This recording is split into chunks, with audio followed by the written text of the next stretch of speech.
everyone, I'm Sarah of Rich Textures Crochet and welcome. Today we're going to learn how to crochet an alternate sieve stitch.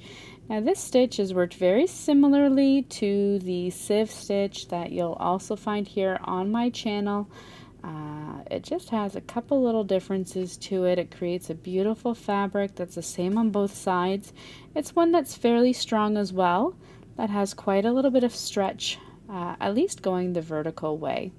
So it's just a wonderful stitch to work. Today I'm going to be working it in a medium worsted weight yarn. This is the Pima Cotton by Lion brand, as well as using a 5mm or an H8 crochet hook.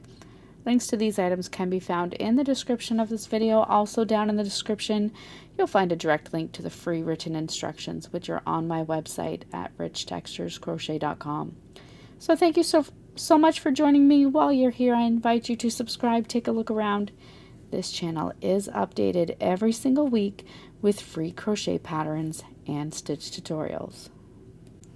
Our stitch today is worked in rows, so you're going to start by making a slip knot. And then by working a foundation chain. Your foundation chain today will need to be a multiple of 3 stitches plus 2. So today for the tutorial, I'm going to chain a total of 23 stitches.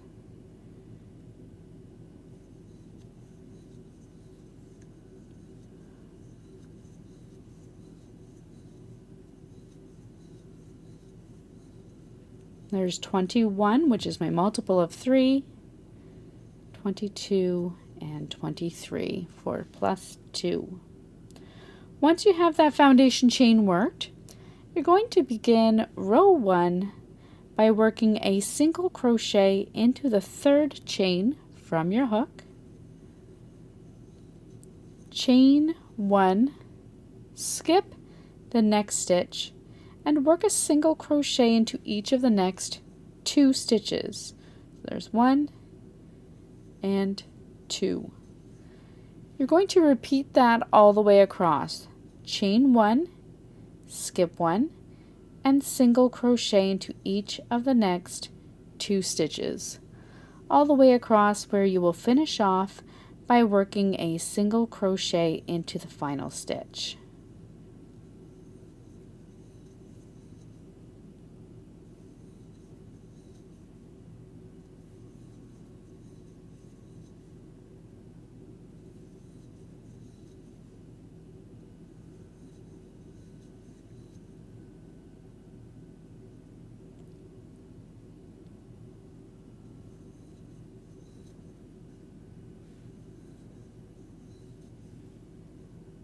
And single crochet into your final stitch.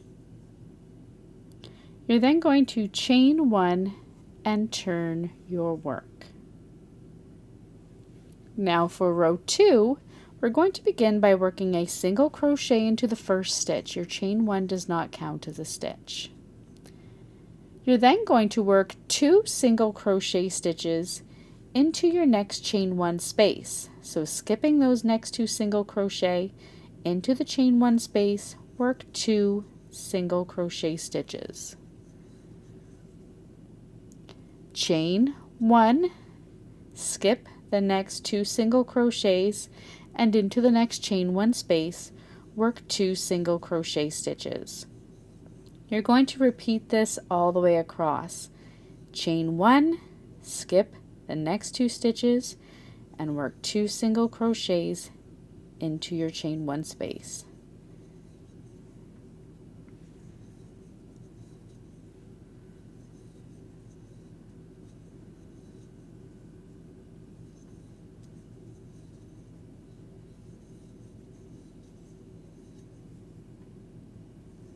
When you come all the way across, you're going to finish off with 2 single crochets into that final chain 1 space, and then simply single crochet into the starting chain 2 space. There's no chain 1 in between. You're then going to chain 1 and turn your work.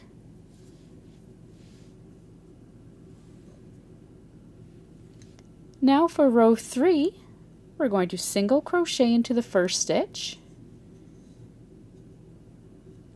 chain 1 and skip the next 2 single crochet stitches and work 2 single crochets into our chain 1 space. Chain 1, skip the next 2 single crochet stitches and work 2 single crochets into the chain 1 space. You're going to repeat this all the way across until you come to your final single crochet.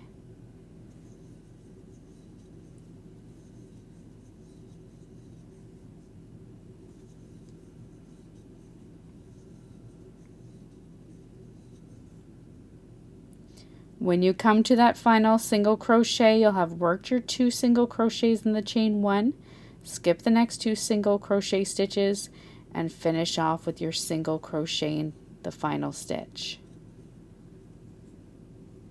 You're then going to chain 1 and turn your work. Now for the rest of the pattern, you're simply going to repeat your rows 2 and 3. So skipping that first single crochet, in row 2 you're going to single crochet into the first stitch and then work 2 single crochet stitches into your chain 1 space. Chain 1, skip the next 2 stitches and work 2 stitches in the next chain 1 space. That was your row 2, followed by the row 3, which we just worked. So you're going to repeat those for as long as you would like, then fasten off, weave in your ends, and that is how you work the alternate sieve stitch. So thank you so much for joining me once again. Don't forget to subscribe, and I look forward to seeing you again next week for another great stitch tutorial. Until then, happy crocheting. Bye.